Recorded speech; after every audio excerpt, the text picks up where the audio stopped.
आने वाले इलेक्शन के अंदर तहरीक-ए-लब्बैक पाकिस्तान एक बड़ा सरप्राइज़ दे सकती है। तो तहरीक-ए-लब्बैक पाकिस्तान अब एक बड़ा खतरा बनने जा रही है दोनों जमातों के लिए, पाकिस्तान तहरीक-ए-इंसाफ के लिए भी और पाकिस्तान मुस्लिम लीग नवाज़ के लिए भी। उसकी बड़ी वजह ये है कि एक तो इनकी जमात है जो, उसका नाम भी उन्होंने तहरीक-ए-लब्बैक पाकिस्तान के ऊपर रखा है, तो दूसरा इनका नारा भी लब्बैक का ही है, और तीसरे नंबर पे ये मजहबी जमात है, और चौथे नंबर पे ये सियासी जमात है। तो हम अगर इन सारी चीज़ों को इकट्ठा करें तो तहरीक-ए-लब्बैक ने एक मुकम्मल पैकेज बना लिया है। उनके अंदर अब पॉलिटिकल बंदे भी आ गए हैं, उनके अंदर अब पॉलिटिकल सोच भी आहिस्ता आहिस्ता आती जा रही है, और उनको सियासत किस तरह करनी है पाकिस्तान के अंदर वो भी तरीका उनको अब समझ आता जा रहा है। तो अगर हम सिंपल और सादा अल्फाज में देखें तो तहरीक-ए-लब्बैक पाकिस्तान एक उभरती हुई सियासी जमात है।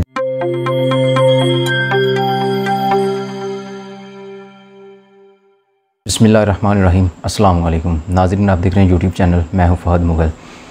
हम देख रहे हैं पाकिस्तान तहरीक-ए-इंसाफ की हुकूमत जब से ख़त्म हुई है, मामलात कुछ मुल्क के ठीक नहीं हो रहे।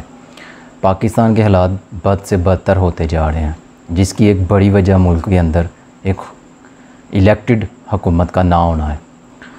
पाकिस्तान के अंदर जब जब रिजीम चेंज ऑपरेशन होते रहे हैं, पाकिस्तान की हिस्ट्री के अंदर जब जब ऐसे मामलात होते रहे हैं, तो पाकिस्तान को ऐसे वक्त में आके इन चीज़ों का सामना करना पड़ा है जब पाकिस्तान अच्छे ट्रैक पर चल रहा होता है। अच्छे ट्रैक से मुराद ये है कि जब पाकिस्तान की मैशत स्ट्रांग होती है, पाकिस्तान की जो इकॉनमी है वो बेहतरीन चल रही होती है, पाकिस्तान के हालात बदल रहे होते हैं, पाकिस्तान एक ख़ुद मुख्तार रियासत बनने के करीब होता है, तो उसी टाइम पे आके पाकिस्तान के अंदर इस तरह की मुदाखलत करके पाकिस्तान के अंदरूनी मामलात को तब्दील कर दिया जाता है, जिसको हम रिजीम चेंज का हिस्सा भी कह सकते हैं। रिजीम चेंज का ऑपरेशन जो होता है, या जिस तरह भी जिस मुल्क के अंदर रिजीम चेंज होता रहा है, उनके अंदर उन्होंने अपना एक ट्रैक बनाया हुआ है जो ये काम करते हैं, और जो ये काम करते हैं वो ताकतवर मुल्क हैं, जिस तरह के अमेरिका है। हम अगर पाकिस्तान के अंदर रिजीम चेंज को देखें तो ये किसी भी पाकिस्तान के अंदर जो रिजीम चेंज ऑपरेशन हुआ है, ये अंदरूनी मुदाखलत के बगैर नहीं हो सकता, यानी कि पाकिस्तान के अंदर से लोग इसके साथ शामिल हो जाते हैं।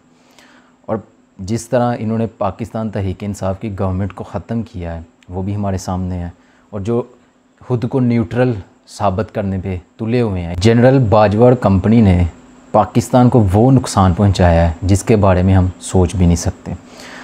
आज मैं आपको कुछ 2-3 चीज़ें इसी कड़ी से मिलती हुई बताऊंगा, जिससे आपको समझने में आसानी हो जाएगी कि फ़ौज किस तरह पाकिस्तान के अंदरूनी मामलात के अंदर मुदाखलत करती आई है। हमें जो चीफ़ ऑफ आर्मी स्टाफ यानी कि जनरल कमर जावेद बाजवा साहब जो इस टाइम पे, उनका जो रोल बताया गया हुआ है, कॉन्स्टिट्यूशन ऑफ पाकिस्तान कहता है कि वो पाकिस्तान की फ़ौज की क़यादत करेंगे, ना कि पाकिस्तान को संभालेंगे या पाकिस्तान की गवर्नमेंट को चलाएंगे। लेकिन हमने पिछले 75 साल पाकिस्तान की तारीख़ को अगर हम निचोड़ के देखें या झंझोड़ के देखें तो हमें एक चीज़ वाज़ेह नज़र आती है, जिसके अंदर अगर हमारे सियासतदानों ने हुकूमत 30 साल की है तो उसके बरक्स जो हमारी फ़ौज है उसने गवर्नमेंट 45 साल की है। तो पाकिस्तान के जो इस टाइम पे मामलात हैं, जो पाकिस्तान के हालात अब चल रहे हैं, अगर हम उसकी बेसिक रीज़न को ढूंढें तो वो हमारा एक ही अदारा बनेगा या एक ही शख्स नज़र आएगा हमें, जिसको हम आर्मी चीफ़ का ओहदा देते हैं। यानी कि इस ओहदे में ऐसा क्या है कि जो भी बंदा इसके ऊपर बैठता है उसको इक़्तिदार की लस्ट आ जाती है, इक़्तिदार का लालच आ जाता है। हम पिछली मिसालों को देखें, ज़ियाउल हक को देख लें, परवेज़ मुशर्रफ को देख लें, इससे पीछे भी हम याह्या खान पे चले जाएं, तो हमें जब जब भी हमारे मुल्क के अंदर मार्शल लॉ लगा है, हमें हमारे मुल्क को फ़ौज ने जब भी चलाया है, हमारा मुल्क उससे पीछे गया है, तरक्की नहीं कर पाया। अगर हम एज़ आ आर्मी अदारे को देखें तो वो अदारा बहुत आगे चला गया है, लेकिन हम अगर मुल्क को देखें तो वो पीछे चला गया। इसकी क्या वजह हो सकती है? इसकी वजह ये है कि ये जो सियासतदान हैं, ये बैरूनी जो आका हैं इनके, ये उनके इशारों पे चलते हैं, और उनको चलाने के लिए जो ताकतवर चीज़ इस्तेमाल की जाती है वो हमारी आर्मी को किया जाता है, यानी कि चीफ ऑफ आर्मी स्टाफ को किया जाता है यूज़। यानी कि अमेरिका ने अगर पाकिस्तान के सियासतदानों को प्रेशराइज़ करना है या उनसे कोई काम निकलवाना है तो उसका सबसे आसान हल ये है कि वो आर्मी चीफ़ को पैसे देंगे, पाकिस्तान के सियासतदानों को ब्लैकमेल करके हुकूमत चेंज कर देगा। यानी कि ऐसा क्या हुआ अचानक कि हमने 9 अप्रैल को देखा कि जो पाकिस्तान तहरीक इंसाफ के इत्तेहादी थे यकदम से उनके इक़्तिदार और उनके अंदर एक ऐसा जज्बा हुब्बुल वतनी जागा। उन्होंने कहा जी ये तो गवर्नमेंट पाकिस्तान का नुकसान कर रही है और ये जो बाकी क़यादत है हमारी ये मुल्क का फ़ायदा कर सकती है, और अचानक से वो सारा टोला इकट्ठा हो के तो PDM का हिस्सा बन गया। ऐसा कुछ तो हुआ था ना उस दिन। तो वो क्या हुआ था, वो ये हुआ था कि इन्होंने ब्लैकमेल किया था। अमेरिका कभी भी ये नहीं चाहेगा कि पाकिस्तान जैसा मुल्क उसको आंखें दिखाए। खान साहब की पॉलिसी अपनी जगह पे ठीक थी, लेकिन अमेरिका को ऐसा हुक्मरान चाहिए पाकिस्तान के अंदर जो उनके आगे जी हुजूर करता रहे। जैसे शाहिद खान अब्बासी था, जैसे नवाज शरीफ साहब थे, जरदारी है, इससे पीछे चले जाएँ बेनज़ीर भुट्टो थी, इससे पीछे चले जाएँ तो नवाज शरीफ साहब फिर आ जाते हैं, तो अल्टीमेटली परवेज़ मुशर्रफ आ जाता है। तो ये सारे ही जो हैं ये अमेरिका के आगे झुकने वाले थे, और सबसे ज़्यादा इसमें जो हमारे मुल्क का नुकसान किया है वो आर्मी ने किया। तो आर्मी ने जब पाकिस्तान के अंदर कुछ मामला अपने मनवाने हो तो उन्होंने अपने एक प्लेटफॉर्म बनाया हुआ, अपना एक रूल ऑफ ट्रैक बनाया हुआ है। वो क्या बनाया हुआ है, वो ये है कि उन्होंने अपने प्रेशर ग्रुप्स बनाए हुए हैं। जिस तरह के हमने TLP को देखा, यानी कि तहरीक लब्बैक पाकिस्तान को, इससे पहले TTP थी, इससे पहले पश्तून पार्टी है PTM है, जो बलूचिस्तान अवामी पार्टी है, ये सारे प्रेशर ग्रुप्स थे। पाकिस्तान अवामी तहरीक है। जब खान साहब ने 2014 में धरना दिया था तो सबका ख्याल यही था कि खान साहब एक दो दिन बैठेंगे, और क्योंकि इनका जो वर्कर है पॉलिटिकल वो इस काबिल नहीं है, वो उनकी पॉलिटिकल ट्रेनिंग इस तरह की नहीं हुई कि वो एक लंबे अरसे तक बैठ सकेंगे। तो आर्मी ने क्या किया, उसके साथ अटैच करके बिठा दिया पाकिस्तान अवामी तहरीक को। वो अब मौलवी जमात है, सियासी जमात से उनका ज़्यादा ताल्लुक़ नहीं है, वो एक मजहबी जमात है। तो मजहबी जमात है, उनकी ट्रेनिंग इस तरह की होती है कि उनको 2-2 साल भी आप बिठा देंगे वो बैठ जाएंगे। तो वो धरना उनका कामयाब हो गया। इसके साथ जब हमने देखा कि खान साहब को ब्लैकमेल करने के लिए आर्मी ने बहुत हथकंडे इस्तेमाल किए, उसके अंदर उन्होंने TLP को इस्तेमाल करना शुरू कर दिया। यानी कि ऐसा क्या अचानक हुआ कि TLP एक जमात बनी है और साथ ही वो उभर कर इस तरह उभरी है कि उन्होंने पाकिस्तान की हर चीज़ को कंट्रोल करना शुरू कर दिया आहिस्ता आहिस्ता। तो अभी हम अगर देखें तो ये जो कराची के अंदर जो एक ज़िमनी इंतखाब हुआ NA 240 का, उसके अंदर अगर हम देखें तो जो MQM है पाकिस्तान, उसके उम्मीदवार ने 10,683 वोट हासिल किए, जबकि TLP के उम्मीदवार ने 10,618 वोट हासिल किए। आने वाले इलेक्शन के अंदर तहरीक लब्बैक पाकिस्तान एक बड़ा सरप्राइज़ दे सकती है। तो अगर हम MQM को अगर हुक्मरान जमात ना तसव्वुर करें तो हम एक तरफ से देखें तो ये मार्का तहरीक लब्बैक पाकिस्तान जीती हुई थी, उसको ज़बरदस्ती से ये मार्का हरा दिया गया है। क्योंकि जो न्यूट्रल हैं, उनका जो किरदार है इसमें, वो कभी भी तहरीक लब्बैक पाकिस्तान को इस तरह से कामयाब होता नहीं देख सकते। उनकी मर्ज़ी है तहरीक लब्बैक पाकिस्तान हमेशा से ही नीचे रहे। तो अगर हम इससे बरअक्स चलें, दूसरी साइड पे देखें तो पाकिस्तान के अंदर 3 बड़ी जमातें इस टाइम पे चल रही हैं।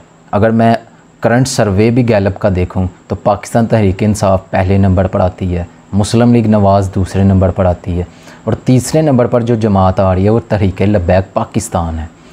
तो अगर हम 2023 के इलेक्शन जो गालबन 2023 में ही होंगे, तो उस इलेक्शन में अगर हम देखें तो तहरीक लब्बैक पाकिस्तान एक बड़ी जमात बन सकती है।